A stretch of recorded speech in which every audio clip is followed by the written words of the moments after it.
간염성 질병과 미술가의 눈이라고 이렇게 제목을 제가 정해봤는데요. 제가 이 부분에 관심을 갖게 됐던 것은 2013년도에 제가 의학박물관에서 학예연구사로 일을 했었어요. 그래서 그때 의학과 만나는 이제 명화 이야기를 나오는 개간지에 이렇게 연재를 했었어요. 그래서 한 3년 정도 연재를 한 것 같은데, 근데 그때 주로 썼던 내용들은 미술에서 나타나는 어떤 그 질병에 대한 이야기들을 주로 많이 썼고, 작가의 삶 속에서 어떻게 드러나는가 이런 부분에 대해서 이야기를 썼었는데, 실제로 이렇게 팬데믹이라고 하는 오늘 이런 현상이 우리가 도래하면서 이러한 강의를 많은 사람들 앞에서 공개적으로 하게 되리라고는 저 역시도 한 번도 생각해 보지 못했던 것 같습니다. 그래서 이 강의를 준비하면서 제가 그동안 썼던 원고들도 한번 읽어보고, 또 그동안에 이와 관련된 내용들이 많이 연구가 되어 있었나라고 이렇게 찾아보니 실제로 그렇게 많이 진전이 되지 않았어요. 그러했던 이유 중에 몇 가지가 있다면, 이 갑작스러운 이 전염병을 맞이했었을 때 인간은 누구나 다 이 혼란에 겪게 되고, 실질적으로 자기의 어떤 특히 예술가라고 할지라도 작품으로 남긴다는 것은 상당히 어려운 일이었던 것 같아요. 그런 관련된 이야기들을 좀 더 해보도록 하겠습니다. 그래서 예상하는 바와 같이 그 미술 안에서 예술가들이 어떻게 그런 질병 또는 이 간염병을 대면했는지에 대해서 좀 알아보도록 할게요. 그래서 우리가 예술하면은 여러분들이 너무나 많이 익히 들었겠지만, 예술의 기원은 바로 인간의 어떤 필연적인 생존 활동에서 시작된 거거든요. 그래서 우리가 라스코 동물벽화라든지 스페인의 알타미라 동물벽화라든지 이 벽화 자체부터도 결국은 인간이 살기 위해서 표현한 어떤 형식이 있죠. 그래서 거기에 어떤 예술이 기원했다고 할 수 있는데, 그 표현하는 형식이 시간이 변하면서 사람들로 하여금 어떤 시대에 따라서 요구하는 생각과 이 방식이 변화하게 되는 거죠. 그래서 그게 자연스럽게 시간이 지나다 보니 그 안에는 처음에는 생과 사에 연관된 문제에서 출발을 했지만은 거기에는 어떤 당시 시대적인 상황, 어떤 배경들, 그리고 또 심지어는 이제 작가들, 예술가들의 어떤 제작 태도, 그다음 어떤 신념들까지도 다 포함이 되기 시작하면서 하나의 예술의 어떤 양식을 만들게 됩니다. 그래서 우리가 미술사 안에는 많은 양식들이 드러나게 되는 거죠. 그런데 결국은 그래서 미술이라고 하는 것, 또 이 예술의 양식이라고 하는 것 안에는 인간의 의식과 감성이 서로 만나는 그런 어떤 심화되어 온 어떤 그 과정이라고 볼 수가 있는 거죠. 그래서 예술은 사실 뭐라고 이야기하냐? 한마디로 이야기하면 인간의 삶이에요. 그래서 제가 오늘 이게 설명하려고 하는 이 주제도 너무나 사실은 광범위한 주제죠. 결국은 이 삶 안에 비추어진 한 부분을 이야기를 하는 것이기 때문에 특히 이 삶이라고 하는 것은 결국은 개개인마다 아주 다양하게 드러나기 때문에 그 부분을 상당히 조명한다는 것은 어려운 부분인 것 같습니다. 그런데 이 시간에 여러분과 함께 그런 이야기들을 좀 더 그림을 통해서 나눠보도록 할게요. 제가 너무 좀 소두가 길죠. 이야기를 좀 길게 그래야지 내용을 좀 더 깊이 이해할 수 있을 것 같아서 하는 겁니다. 제가 전공이 미술 이론이에요. 그런데 제가 이 미술 이론을 공부하면서 이 미술 이론, 예술가도 결국 삶이지만 이 미술 이론 자체도 예술가의 삶을 공부하는 것이기 때문에 상당히 광범위하다는 생각을 많이 했어요. 그런데 공부하면서 크게 느낀 게 있다면 세 가지가 있었어요. 첫 번째는 인간과 타인, 그리고 또는 인간과 세계와의 관계, 인식하는 관계에 있어서 세 가지 특징이 있다는 것을 발견을 했습니다. 첫 번째 특징이 바로 어떤 순환의 과정에 있다라는 것. 그래서 오랜 역사 안에서 순환의 과정. 그래서 오늘 이야기하는 이 간염성 질병도 역시 이 순환의 과정이 나타나고 있습니다. 두 번째는 상호 관계가 분명히 있다. 이 간염의 질병에도 어떤 원인이 있는 것이고 또 결과가 있는 것이죠. 그러한 과정들이 반복돼서 나타난다. 그리고 세 번째는 유사점과 차이점이 있다라는 겁니다. 그래서 도대체 제가 이 수업을 할 때 이런 생각이 들었어요. 미술 작품 안에 나타나는 어떤 질병들을 내가 타인에게 이야기해서 무엇을 전달하고 싶은가? 라고 생각을 했었을 때 단순히 미술 작품을 설명해야 되는 것인가? 라고 하는 그런 질문을 하게 됐는데, 결국은 우리가 제가 이야기한 이 세 가지를 통해서 어떻게 보면은 과거의 어떤 이해를 기반으로 해서 우리가 앞으로 나아갈 방향성을 다시 한번 생각해 보자는 거죠. 그건 역시도 제가 직접적으로 제시할 수 있는 그런 능력이 못 되기 때문에 미술 작품을 통해서 여러분과 함께 이야기를 나눠보자라는 겁니다. 근데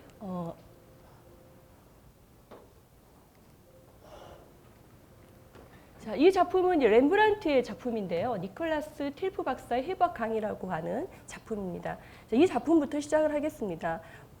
딱 봐도 이 미술과 의학이 만나는 시점이라고 볼 수가 있겠죠. 그런데 이 작품을 제가 제시한 이유는 뭐냐면 그동안의 이 질병 또는 어떤 간염병에 관련된 또 의학에 관련된 그림들이 정확하게 그림에서 나타나는 것은 사실은 이제 17세기라고 볼 수가 있어요. 그러면 그 전에는 나타나지 않았느냐라고 이야기할 수 있겠지만 우리가 이집트 벽화라든지 뭐 그리스 로마 시대를 거치면서 벽화라든지 이 프레스코화에 간략하게 이렇게 표현이 되기는 하지만은 정식으로 표현이 된 것은 바로 이 시점이라고 볼 수가 있어요. 17세기. 근데 그 이유는 뭐냐면은 그 이전에 17세기 이전의 미술의 흐름은 결국은 이집트도 왕 중심이었고 또 그리스 로마도 마찬가지죠. 신화를 주로 중심으로 다루고 또 중세시대 5세기부터 거의 15세기, 16세기까지 이를 동안에는 거의 이제 종교화가 등장을 했었어요. 그러다 보니 역사와 종교화가 주를 이루게 되고 초상화라고 하는 것 또는 정물화, 풍경화가 등장을 한 것은 바로 이 17세기부터라고 이야기를 할 수가 있어요. 그래서 그 이전에는 전혀 그림의 주제가 될 수 없었다라고 하는 거죠. 가끔 이제 전쟁이라든지 기근에 관련된 어떤 역사와 형식으로 나타나긴 하지만은 완전히 어떤 그 질병 또는 의학과 연관돼서 나타난 부분은 바로 이 17세기라고 볼 수가 있죠. 그래서 이 렘브란트 니콜라스 틸프 박사의 해부학 강의는 상당히 그 의학도들한테는 중요한 그림이에요. 왜냐하면 의학과 예술이 만나는 그 지점을 표현한 것이니까요. 그런데 봐도 어떤 느낌이에요. 초상화지만 이제 집단 초상화라고 하는 것을 우리가 알 수가 있죠. 이거는 어떻게 보면 이제 당시에 그 이전, 그러니까 종교가 발달됐던 그 중세 르네상스 시기까지 중세에서 이제 르네상스 때까지는 다 종교화를 그렸다 그랬잖아요. 그래서 여러분들이 유럽에 가면은 많은 도시에 이 성당들이 건축이 되어 있는데 이 성당 건축만 해도 거의 1000년의 역사를 가지고 있어요. 그런데 성당 안에는 뭐가 그림이 그려져 있어요? 우리가 로마네스크 양식 같은 경우에는 벽면이 넓다 보니까 플레스코화가 있고 또 이 도움이 있죠. 그래서 도움 위에 천장화가 그려져 있는데 다 성경의 말씀, 그 당시 문맹자들을 포교하기 위해서 성경의 말씀을 그림으로 그리는 역할을 하는 게 바로 예술가들의 역할이라고 할 수가 있죠. 그 다음에 이제 그 하나님에 대한 어떤 그 신실한 믿음이 하늘을 더 찔렀을 때는 이제 고딕 양식을 나타내면서 벽면은 어때요? 벽이 없어지고 유리창이 생기기 시작을 하면서 그곳에 이제 스테인리스 글라스 같은 그런 그림들이 이렇게 등장을 하게 됐는데 그 이후에 이제 전혀 볼 수 없었던 이 초상화라고 하는 분야, 이 종교 개혁이 일어난 이후에 특히 이 네덜란드 지역에서는 이렇게 그 이전의 종교와 역사에서 볼 수 없었던 새로운 장르들이 등장을 하게 된다는 겁니다. 그래서 이 렘브란트의 해부학 그 강의를 봤을 때 이 렘브란트가 당시 이 작품을 제작했을 때가 26살이었어요. 그래서 이 작품을 통해서 명성을 얻게 되었어요. 여러분들이 렘브란트를 너무나 잘 아시죠? 빛과 어둠의 마술사라고 이야기를 하죠. 그래서 빛과 어둠을 가지고 공간감을 표현하고 사람들의 어떤 심리, 얼굴 표정들까지도 담아내는 거예요. 그래서 그 이전에 당연히 이런 초상화들이 약간 그려져 있었겠죠. 그런데 이 렘브란트가 그린 그림에는 지금 텔프 박사를 중심으로 해서 이 보고 있는 이 해부하는 장면을 보고 있는 어떻게 보면 지금 실시간으로 보고 있는 그런 느낌을 갖게 해서 저희들도 하여금 도대체 어느 부위를 어떻게 해부하고 있지라고 하는 장면을 보게 합니다. 근데 실제로 이 네덜란드 지역에서는 이 해부학 강의가 당시에 엄청 인기가 많았다 그래요. 왜냐하면 대중들에게 공개를 하는, 그래서 어떤 때는 하루 종일 해부학 강의를 이 대중들이 함께 볼 수 있도록 했었다 그래요. 근데 그 이유는 어떻게 보면 하나의 대중들과 함께하는 어떤 행사와 같은 그런 역할을 했다고 볼 수가 있죠. 그런데 이때 그 고용했던 바로 강사가, 해부학 강사가 바로 이 틸프 박사라고 하는 사람입니다. 그래서 이 틸프 박사를 중심으로 한 초상화를 이렇게 그리게 되었죠. 근데 이 초상화를 그렸을 때 우리가 이제 잠깐 여기서 뭐 의학 부분을 조금 이야기를 하자면은 원래 그 의사 같은 경우에는 당시 의과 대학을 나왔던 그 의학 박사가 있었고, 그다음 외과 의사가 있었고, 그다음 약사가 있었다 그래요. 그런데 이 중에서 이 외과 의사는 뭐 고름을 짠다거나 이런 직접적인 치료를 한다고 했다면 의학 박사 출신은 내과 계열을 주로 했다고 합니다. 그래서 외과 계열은 이 고름을 짜거나 이런 일을 하면서 또 수술 같은 경우도 병행을 했었는데 가장 많이 했던 게 사실 사실은 여러분이 알고 계실 거예요. 머리를 자르는 일이었더라 그래요.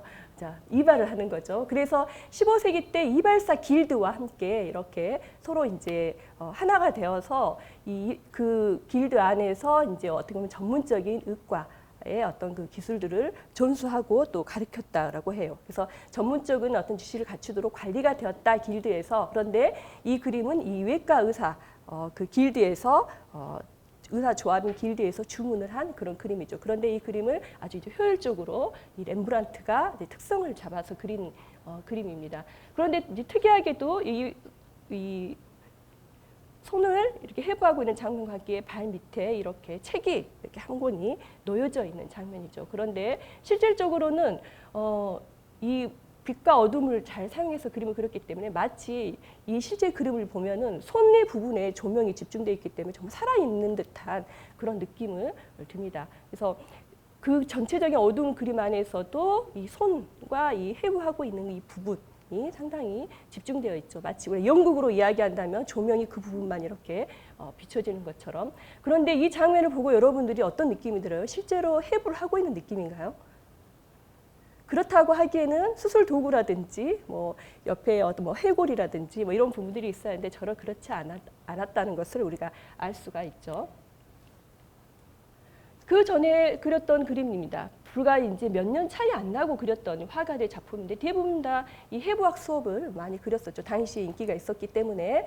그리고 이 해부학에 사용되었던 이 시체들은 주로 범법자들을 주로 이렇게 길드의 쪽에서 인도를 했다라고 합니다. 그런데 위에서 보면은 마치 경직되어 있는 전통적인 어떤 도상의 어떤 형식. 그래서 상당히 그 경직되고 움츠러져 있는 그런 느낌들이 들어있고 각각의 어떤 개개인의 얼굴 표정들은 잡아냈을지 모르지만 전체적인 어떤 조화의 부분에서는 상당히 어색하다는 것을 알 수가 있죠.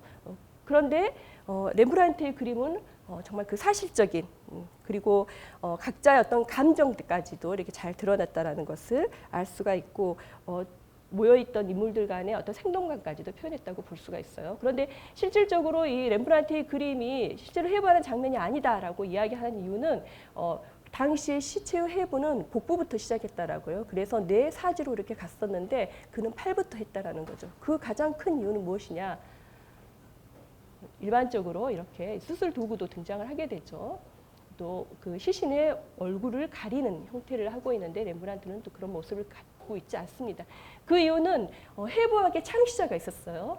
그래서 안드레아스 베살리우스라고 하는 이 사람이 이 해부학을 처음으로 선보였던 사람입니다. 그런데 그가 이 1543년도에 인체의 구조에 관하고 하는 책을 썼어요. 근데 그 책 안에서 가장 중요한 것은 팔의 구조다라고 이야기를 해서 그 이후부터 어떻게 보면 해부학의 어떤 이론적인 기반을 세웠던 이 베살리우스를 떠올리면서 많은 이 해부학 관련된 그림에는 이 팔이 등장을 하게 됩니다. 그래서 어떻게 보면 이 팔이라고 하는 것이 어떤 상징적인 어떤 의미를 갖고 있는 거죠. 그래서 렘브란트 역시 이 지식이 전수되는 그 순간에 이 팔이라고 하는 것, 해부하는 장면을 강조함으로써 어떤 당시 어떤 시대적인 어떤 상황들을 표현하려고 했다라고 하는 거죠. 제가 여기서 이야기하는 이 상징이라고 하는 것, 그래서 이 네덜란드 지역에는 이제는 어떤 상징을 통해서 또는 어떤 우의적인 것을 통해서 또는 알레고리를 통해서 표현하는 방법들이 등장을 하게 돼요. 그래서 그 이전에는 종교화를 그렸다면 이제는 이들이 당시 어떤 시대적인 상황, 어떤 종교의 어떤 부패, 그다음에 어떤 신구교의 어떤 갈등.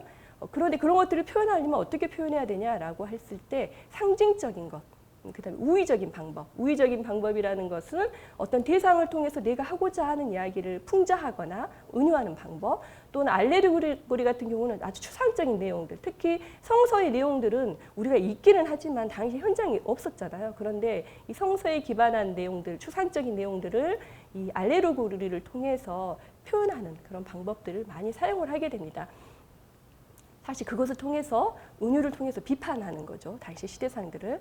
특히 이제 이 시기 때는 이 루터가 종교 개혁을 했던 시기이죠. 그래서 거의 16, 17세기 때 유럽 전 지역에서 이 종교 혁명에 관한 그 분위기가 일어나기 시작을 하고 1517년도에 이제 루터가 종교 개혁을 실시를 하는데 그 이유가 뭐예요? 결국은 미술에서도 역사와 뭐 그 종교화가 거의 뭐 1000년을 뭐 이렇게 주류를 이루었듯이 로마의 교황 정도 어떻겠어요? 이탈리아의 로마의 같은 경우에도 어떻게 보면 권력이 그곳의 중심이 되어 있었고 심지어는 교황이 정치에 관여를 하게 되고 더더군다나 또 신학자들 또는 이 성직자들이 타락하게 되는 경우가 발생을 하면서 전반적으로 영적으로 권위가 와해되는 그런 형태가 되면서 자연스럽게 이 종교 개혁이라고 하는 루터에 의해서 그런데 가장 그 영향을 받았던 것이 바로 이 네덜란드 지역, 더 엄밀하게 이야기하면 플랑드르 지역이라고 할 수가 있어요.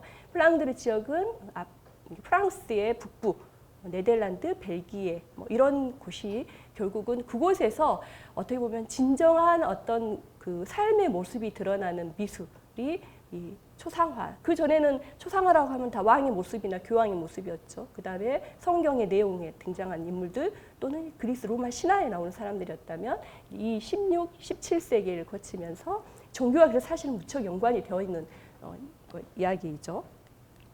그렇다면 오늘의 이제 내용 본격적으로 오늘 제가 여러분한테 설명해 드리고자 하는 그 간염병 질병 중에는 이 페스트하고 스페인 독감에 대한 이야기를 좀 할 것이고 그 다음에는 가장 많은 그 개개인들이 또 이렇게 질병을 앓았던 시기가 있어요.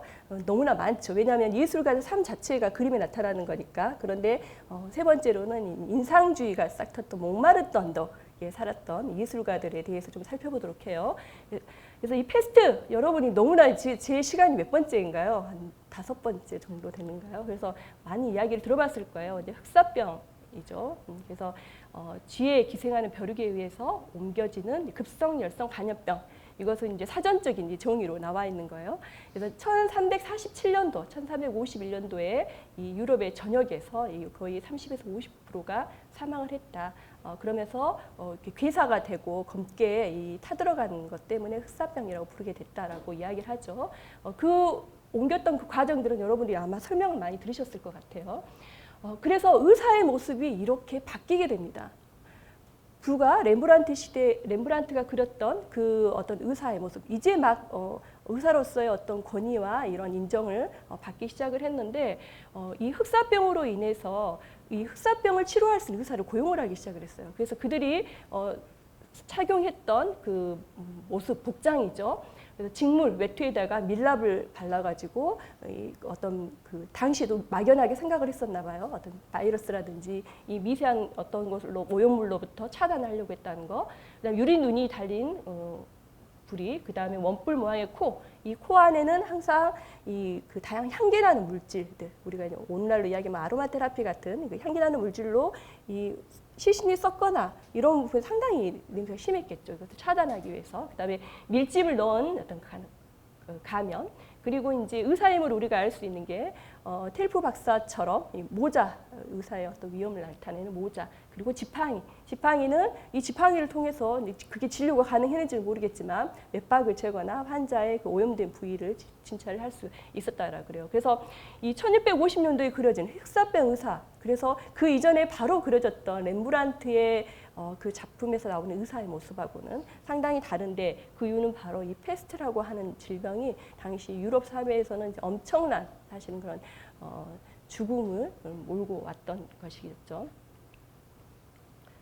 그래서 우리가 제가 몇 가지만 이렇게 정리를 해보았어요. 그러면 흑사병만 있었냐라고 하는 것이 아니죠. 그 초기에는 이집트와 히타이트 전쟁에서 천연두가 발생을 하고, 천연두는 우리 인간이 정복을 한 이제 병이죠. 그리고 430년도에 아테네에서 전염병이 유행을 했었고, 그 다음에 흑사병 같은 경우에는 이 유스티니아누스 대제는 우리가 로마가 서로마에서 동로마로 이렇게 분리를 하면서 기독교를 공인했던 인물이에요. 그래서 동로마는 우리 오늘날로 이야기하면은 그 이스탄불, 비잔틴이 싹 텄던 터키 이쪽이죠.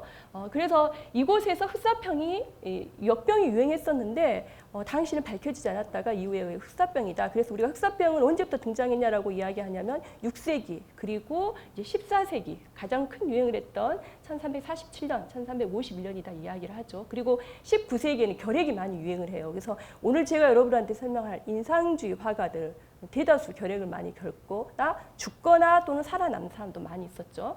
그리고 이제 1918년 이제 1차 세계대전 이후 2차 세계대전이 이제 14년부터 18년도인데 그 종식과 함께 바로 이 스페인 독감이 유행을 하게 됐죠.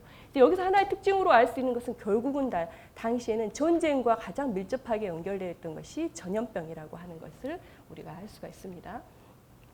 그래서 아테네의 전염병에 관련된 그림이 남아 있어요. 그래서 그 그림을 보니 이제 이미 17세기에 그려졌죠. 그래서 당시에는 그림을 그릴 수 없고 제가 이야기한 것이 17세기나 16세기 뭐 이때에 들어와서야 상상을 통해서 그림을 그릴 수 있었는데 이 그림이 그려졌던 이유는 특히 이 아테네 전염병은 그 기록이 아주 많이 남겨져 있었어요.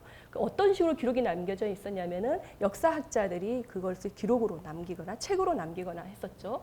그래서 이 전쟁을 봤더니 아테네가 이 펠로폰네소스 전쟁을 일으켰었는데 이 당시 그 스파르타와 함께 이 전쟁하는 그 와중에 발생을 한 거죠. 그래서 당시 아주 많은 사람들이 아테네 인구의 3분의 1이 죽었다 이렇게 이야기를 하고 있고 이 역시도 한 그 성 안에 밀집되어 있었기 때문에 그 사상자의 피해가 훨씬 컸다라고 합니다. 그래서 그때의 어떤 그 모습을 이제 상상을 통해서 예술가의 창의력, 상상력을 통해서 그림으로 이제 표현하는 것이죠. 보면은 정말 그 우리가 흑사병도 마찬가지지만 상당히 정말 처참했을 것이라는 그런 생각이 들어요. 제가 예전에 그 알프레드 히치콕 감독, 공포 영화의 그 엄청난 대부죠. 알프레드 히치콕 감독이 어떤 그 썼던 글을 제가 한번 읽어보니까 인간에게 가장 두려운 것이 무엇이냐. 그래서 실질적으로 알프레드 히치콕 감독의 영화는 다 공포 영화인데 실제로 그 안에 어떤 그 뭐 우리가 소위 말하는 어떤 귀신이라든지 드라큘라라든지 어떤 정확한 공포를 주는 대상은 등장하지 않는데 그 보이지 않는 그 어떤 무언가가 나를 이렇게 위협하고 있다라고 하는 그 느낌이 영화 속에서 계속 암시가 되고 있어요. 나중에는 무슨 뭐 새라든지 이런 상징적인 걸로 표현을 하는데, 근데 그때 이 히치콕 감독이 생각했던 건 뭐냐면 어렸을 적에 아빠랑 같이 길을 가는데 아버지랑 같이 길을 가는데 갑자기 아버지가 경찰에 대고 쏙닥쏙닥 이야기를 했어요. 그 다음에 아버지는 잠시 자리를 비운 사이에 경찰서에 끌려갔어요. 그래서 철장 안에 갇히게 됐어요. 어린 나이에. 근데 그때 히치콕 감독이 생각했어요. 내가 무엇을 잘못했지? 또 무엇 때문에 엄청난 두려움에 휩싸이게 되었다는 거죠. 그래서 인간은 사실은 눈에 보이는 어떤 실체가 있으면 그 실체와 맞서 싸우면 되는데 그렇지 않고 보이지 않는 또 내 앞으로 내 상황이 어떻게 바뀔지 모른다는 걸 예측할 수 없었을 때 가장 큰 공포감을 느낀다. 그래서 그러한 내용들을 영화에다가 이렇게 표현하려고 했다라고 하는 그 회고하는 것을 제가 읽어본 적이 있어요. 근데 그랬던 것처럼 이 아테네 전염병도 마찬가지고 오늘날 우리가 겪고 있는 코로나도 마찬가지죠. 눈에 보이지 않지만 우리 가까이 우리를 다가온 죽음을 엄습해오는 뭐 이런 상황이라고 볼 수가 있습니다. 실질적으로 이런 경험을 우리가 해보지 못했기 때문에 이제 그림을 통해서 이럴 것이다라고 생각을 하는 건데 이게 정말 예술가의 상상력에서만 멈춰지는 것이냐? 그렇지 않고 사실은 전쟁이라고 하는 곳에서도 이와 비슷한 어떤 장면들은 실질적으로 연출되는 것이죠. 그 이후에 이 유스티니아누스 역병, 나중에 이제 흑사병으로 밝혀졌던 이 동로마 제국 비잔틴에서 있었던 내용들이 그림으로 그려진 겁니다. 그래서 거의 좀 유사하죠. 그래서 여기서 보면은 이것도 역시 당시에 이 유스티니아누스 대제가 이 사산왕조 페르시아 왕조와 같이 전쟁을 치르게 돼요. 그때 이 흑사병이 발생을 하게 됩니다. 그래서 전쟁을 하면서 흑사병이 발생했기 때문에 잠시 휴전을 해요. 하지만 2차 전쟁을 다시 또 시작을 하면서 최악의 상황에 이르렀다고 합니다. 그래서 그 이후에 이 흑사병이 이제 14세기에 이제 전 세계적으로 이제 팬데믹 현상으로 창궐을 하게 되는 거죠. 자, 본격적으로 이제 이 15세기, 16세기를 활동했던 이 조지 리페랭스라고 하는 사람이 그린 그림에서 우리가 이제 당시에 사람들이 흑사병을 어떻게 받아들이냐라는 것을 우리가 유추해 볼 수가 있습니다. 이 조스 리페랭스는 어느 지역 사람일까요? 우리가 생각해도 플랑드르 지역 사람이라는 생각이 들죠. 왜냐하면 이탈리아 지역에 있는 사람들 여전히 종교화를 그렸던 시기이고, 물론 이 조지 리페랭스도 이 시기에 뭐 십자가의 뭐 올리심, 십자가에서 예수님이 돌아가신 장면, 또 예수님이 죽은 다음에 십자가에서 내리는 장면, 이 십자가의 내리심이라고 하거든요. 그다음 스테고지, 마리아에게 가브리엘 천사가 와서 예수를 잉태하게 된다, 이런 이야기, 그런 그림들을 그렸던 사람도 바로 이 조지 리페랭스인데 이 역병에 대한 것, 당시에 이제 이 원인 모를 이 병에 대해서 본인이 이제 그림으로 남긴 겁니다. 그래서 자세히 보니까 이제 시체들을 운반하고 있죠, 인부들이 와서. 그리고 운반하러 온 인부 자체도 바로 그 자리에서 쓰러져 버리는. 그리고 그 옆에서는 성직자들이 와서 찬송가를 부르고 있고 그의 유가족처럼 보여지는 많은 사람들이 뒤에서 이제 절규하고 있는 장면이죠. 뒷부분으로 쭉 가면은 성 밑으로 이 수레 안에는 많은 시신들이 벌써 이제 외부로 운반되어 가고 있는 모습이 보여요. 그리고 너무나 신기한 게 하늘에서는 싸우고 있어요. 천사와 악마가 싸우고 있어요. 근데 결국은 이제 우리가 뭐 심리적인 것도 우리 내부와 외부 천사 악마가 싸우고 있는 것이 당시에 이 패스트라고 하는 질병은 하나님이 우리에게 주는 질병이다. 인간이 엄청난 죄를 졌기 때문에 이렇게 생각을 했다라는 거예요. 그래서 누가 저기 보니까 제일 위에 십자가를 들고 있는 예수님 또는 하나님 앞에 화살이 많이 꽂혀 있는 한 남자가 옷을 벌거벗고 간절히 예언을 하고 있어요. 어떤 예언을 하고 있는 걸까요? 인간으로부터 이 상황에서 벗어날 수 있게 해달라라고 하는 간절히 이제 이야기를 하고 있는 거죠. 자, 자세히 봐볼까요? 저 온몸에 이 화살이 박혀져 있죠. 이 사람은 누구냐면 이 세바스티안이라고 하는 세바스티안 누스라고 하는 이제 그 성인으로 나중에 추앙을 받게 되는데 원래는 이 로마의 근위병이었어요. 그래서 이 3세기 후반의 로마의 근위병이었다가 당시에 이 디오클레티아누스라고 하는 왕 밑에서 이 이제 근위병 역할을 하고 있었는데 이제 그가 이 왕은 엄청나게 기독교를 박해를 하고 있었어요. 그런데 이 성 세바스티아누스는 본인이 기독교인들을 도와주고 또 역시 본인도 기독교인으로 이제 교화가 되고 있었죠. 그게 나중에 밝혀지게 돼서 처형을 당하게 되는데 처형을 당한 방식이 화살을 통해서 화살을 맞고 그런데 이 성 세바스티누스가 죽었다 그러면 성인이 되지 않았겠죠. 죽지 않았어요. 그 수많은 화살을 맞고도 죽지 않고 살아나게 되었다는 거죠. 그래서 사람들은 당시에 지금 왜 이런 흑사병, 이러한 전염병이 도는지 원인을 알지 못하고 그래서 그들이 단순히 바랬던 것은 이 성 세바스티아누스를 수호성인으로 생각을 한 거예요. 자신을 지켜줄 것이다. 그래서 만약에 패스트가 어떤 화살과 같이 우리에게 쏟아진다. 그렇게 한다면 어떤 이는 한 발만 맞아도 죽고 또 어떤 이는 운이 좋게 피할 수도 있고 또 어떤 이는 성 세바스티아누스처럼 맞고도 죽지 않을 것이다 라고 생각을 하고 이 그림 안에 하나의 수호성인으로서 이 흑사병이 도래에 있었을 때 등장을 하게 됐다고 합니다. 그래서 화가들에게 하나의 어떤 상징적인 걸로 보여주게 되는 거죠. 그래서 이건 역시도 어떻게 보면 성서적인 어떤 그 알레고리, 상징을 통해서 표현이 된 것이다라고 볼 수가 있어요. 그래서 특정한 어떤 인물들을 의인화하거나 시각화해가지고 그 상징물과 결합해서 보여주는 형식, 이러한 형식들이 플랑드르 지역에 나타났다라고 하는 거죠. 이것은 이 안드레아 만테나가 그렸던 거예요. 그래서 앞에 그렸던 그 조지 리페랭스하고 조금 더 다르죠. 훨씬 더 건장한 육체, 그 다음에 그 기둥은 신전. 실제로 성 세바스티아누스는 나무에 매달려서 뭉기채 이 화살을 받게 됐는데 여기서는 이런 건축물들이 강조되어 있다는 것을 알 수가 있는데 그 이유는 이제 르네상스 시기가 왔다. 이 사람은 이탈리아 출신이에요. 그래서 이탈리아 사람들은 15세기 이 중세를 거치고 나서 15세기가 됐었을 때 다시 어떻게 해요? 재생이라고 하는 다시 과거의 그 로마와 그리스의 어떤 고대 로마 그리스 거기다가 기독교적인 것을 결부시켜서 새로운 어떤 그 탄생을 로마 문화에 대한 탄생을 꿈꾸죠. 그러면서 자연스럽게 우리가 그것을 르네상스라고 부르잖아요. 그래서 어떻게 보면 여기에도 그 르네상스의 이제 그 전조가 보이는 거죠.